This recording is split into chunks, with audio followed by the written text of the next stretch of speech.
This is a continuation of criminal law, civil law, and torts PowerPoint. So fraud is deceitful practice, promising a miracle cure and not delivering it, filling for services that were not given. I've unfortunately seen or heard people do that at medical clinics or orthopedic clinics. They'll give them every brace under the sun when they don't necessarily need all of that, just because that means that they could bill more. So I've seen that happen before. Invasion of privacy is pretty relevant this day and age. You expose somebody's personal information, or you do that without their consent, so you're violating their confidentiality. Maybe you don't drape a person during a procedure so that they're exposed. Very easy to do that one. You talk about something without in the room without closing the door, you could be open up to a lawsuit. And how do patients commit fraud? Anybody? Well, they fake injuries, just like soccer players do sometimes. I've seen workers' comp patients pretend to be hurt to get paid, to not have to work, and to make an injury linger for as long as possible. So patients are not innocent all the time, and they are very open to committing fraud as well. Maybe they want medicine or drugs or whatever, but they can also commit fraud. Oh, and HIPAA. Anyone know what HIPAA stands for yet, by any chance?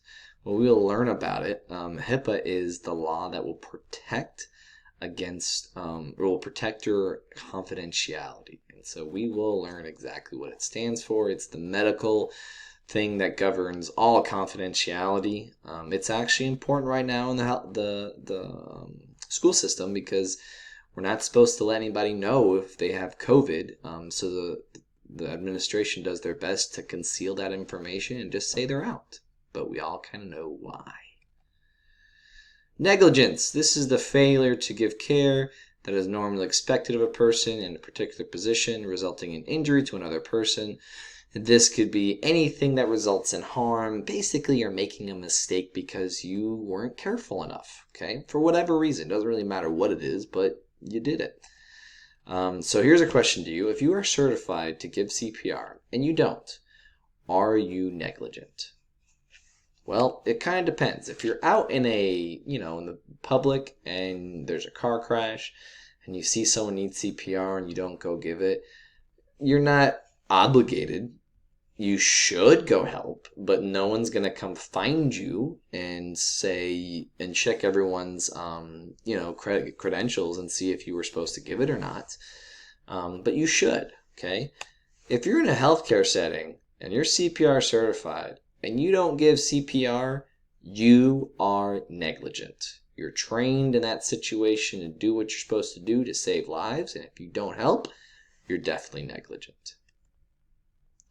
Malpractice, bad practice. This is where you also make mistakes for whatever reason, okay? I guess the difference between negligence and malpractice. Negligence is you don't perform anything to try to help at all. Where malpractice is you do try and you mess up real bad, okay? And you create a lot of damage. So one of the worst cases I've ever heard of is a guy needed to get his leg amputated, and they amputated the wrong leg. And the reason why was someone signed the wrong leg was washed, the wrong leg was documented, and it resulted in $1.15 million lawsuit. So how much would your good leg cost to you? Well, to this person, it was $1.15 million. I don't remember if they had to actually go back and amputate the other leg, because that was the leg they wanted to amputate anyway. But the guy basically went in there with two legs and probably left with no legs. So that's pretty bad to not amputate the right leg. Easy lawsuit. So, in the course of providing healthcare, a range of legal issues may arise, okay? And it's all tied together: legal, risk management, and ethical issues. The laws are always changing as well, but the best thing that you can do is you can literally try to be as careful and the most diligent healthcare worker possible. We are all human. We all make errors. You will all make mistakes in the healthcare world, and you just hope that your mistake is a small one and not the big one. This is why we double check, triple check our work, and make sure, because the work that we do in the healthcare setting directly impacts people's lives.